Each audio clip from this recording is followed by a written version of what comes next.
You need optimism from the White House point of view to the American people, because everything that's been done lately has hurt the American people and helped the rest of the world. There is a problem in food prices, and it could happen as... All right, you all. I hope all is well. I really do hope all is well. I'm going to roll a clip for you guys. I wanted to share this over the weekend, but you guys know life definitely happens. Hopefully you all had a beautiful weekend as well. You guys, inflation is getting scary. A lot of things are going on. I'm not going to even say behind the scenes, because things are becoming so broad that I don't think people were caring. And what's ever happening, and I said this before, is unfolding literally right in front of us. And I don't think that enough people are paying attention. And the people that's, unfolding all of this stuff is noticing that not a lot of people are really paying attention. We got this group of people that's here. We got that group of people that's there. And this group of people are trying to warn that group of people, but they still not listening. We can do this, but we don't have to be as, secretive about it. So a lot of stuff is unfolding. Inflation is about to go out the roof. It's already going out the roof, y'all.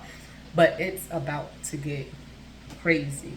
I don't see how people are really going to afford groceries. It's not just groceries. It's your everyday needs. Gas has been going down. But just because gas went down, everything else in every other department is making up for the gas price going down. So if the gas went down while the price of sugar and flour went up, that loaf of bread went up, that gallon of milk and dairy products went up. So the amount, of the gas, the price of the gas that went down by what, a few cents. I'm not going to say it went back down by $1, because it didn't. It went down by maybe 20 cents the most. But like I said, it's making up in other departments. I'm going to roll this clip. Let me know your thoughts about it. Inflation is, y'all know, right? And it is what it is. So if you're stocking up, keep stocking up. If you can't afford to stock up, visit your local food banks, your pantries, apply for assistance while it's here. Because once all this stuff gets taken out of the picture, it's going to be hard for a lot of people to get items. It truly is. Let's roll this clip. Let me know what you guys think about it. Let's get going. People should be worrying more about soaring food prices than oil prices. Fink saying, quote, "The one thing I worry about that we don't talk enough about is food. This isn't just an inflation concern. There are also geopolitical concerns that result from this." Joining me now, the chairman and CEO of United Refining Company, Christidis, D'Agostino Foods, and Red Apple Group, John Katzimatidis. John, wonderful to see you this morning. Your take on what Larry Fink had to say and food prices, because a lot of people are very worried about them, and they're wondering if they will retreat as we're seeing gas prices pull back a little bit. What do you think?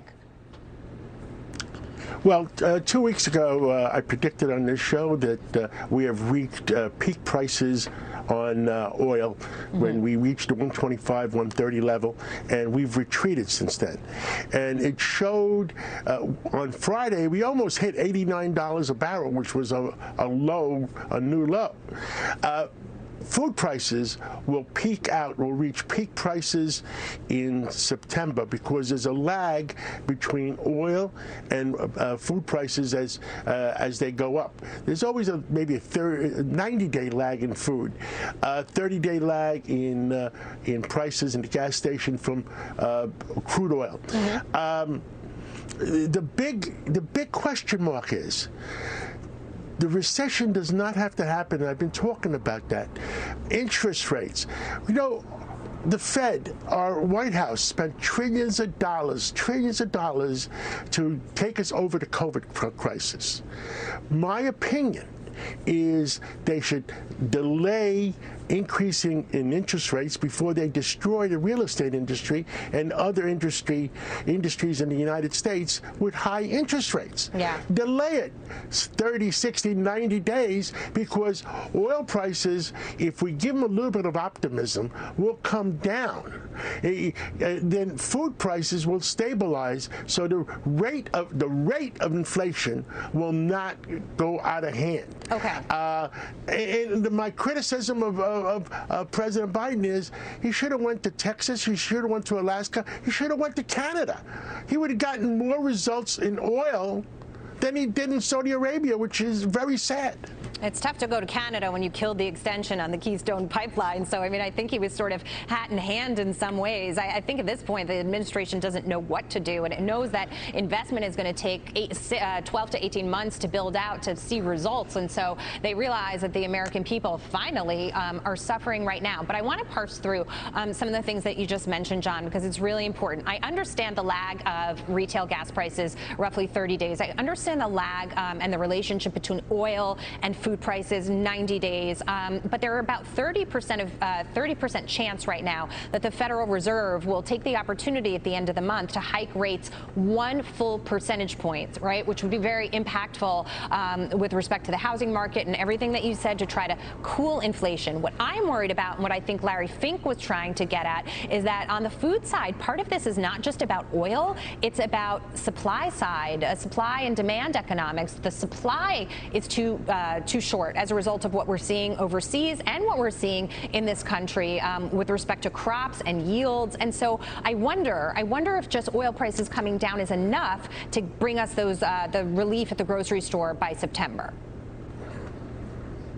You need optimism from the White House point of view to the American people, because everything that's been done lately has hurt the American people and helped the rest of the world. There is a problem in food prices, and it could happen as interest rates go up, as there will be shortages of certain products. There's another problem that has not come to light yet, and I discussed it with Maria a few months ago, is a lot of our major factories, a lot, maybe about 20 of them, have burned down in the last 18 months or All right, y'all, I had to chime in real quick. A lot of the plants and factories have burned down in the past 18 months. What a coincidence. Were they really burned? You know, they were burned down. What was it intentional? You know, control the food, control the people. Everyone says it, right? If you don't have access to food, what happens? You will starve. If you cannot grow your own, what happens? You will starve, right? This stuff is not a coincidence. This is not coincidentally happening.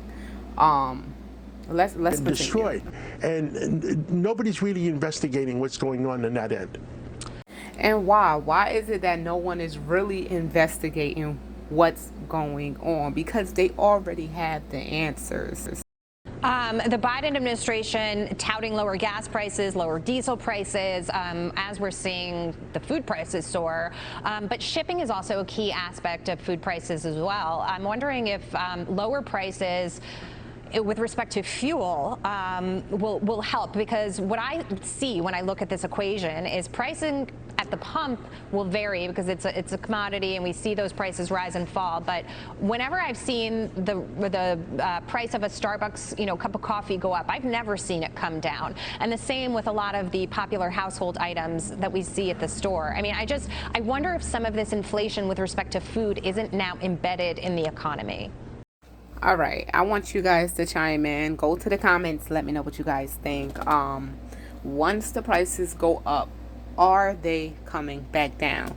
So if that gallon of milk goes up to, let's say, $5.65, are you gonna go back next week and see that gallon of milk go down to $3.69? I don't know. If a cleaning supplies go up to, let's say, $5 for a spray of, a bottle of Dawn or something like that, are you gonna go next week and it's back down to, let's say, $3.12? I don't think so. Once these prices rise on most items, I don't think that it's coming back down, but let me know your thoughts in the comments. It will be here to stay. Yeah. Because people don't take it down as easily as they take it up. And that's what I worry about too. And that's why I said we'll reach peak pricing in food by September. Yeah. But we worry about the consumer and we worry about our country. We sure do, and we thank you so much for joining us today. John Catsimatidis, great to see you. Thank you. Thank you.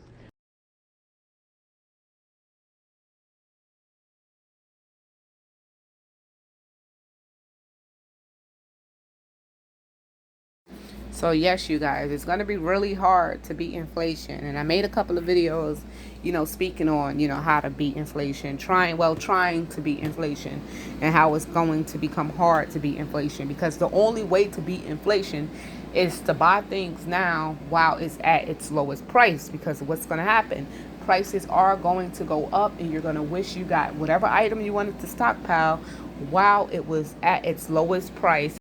So yes, guys, if you're still stockpiling, I'm going to give you a big applause. And if you're not, I'm going to go ahead and give you that little push to go ahead and start stockpiling, start getting the things that you think you'll need and your family will need.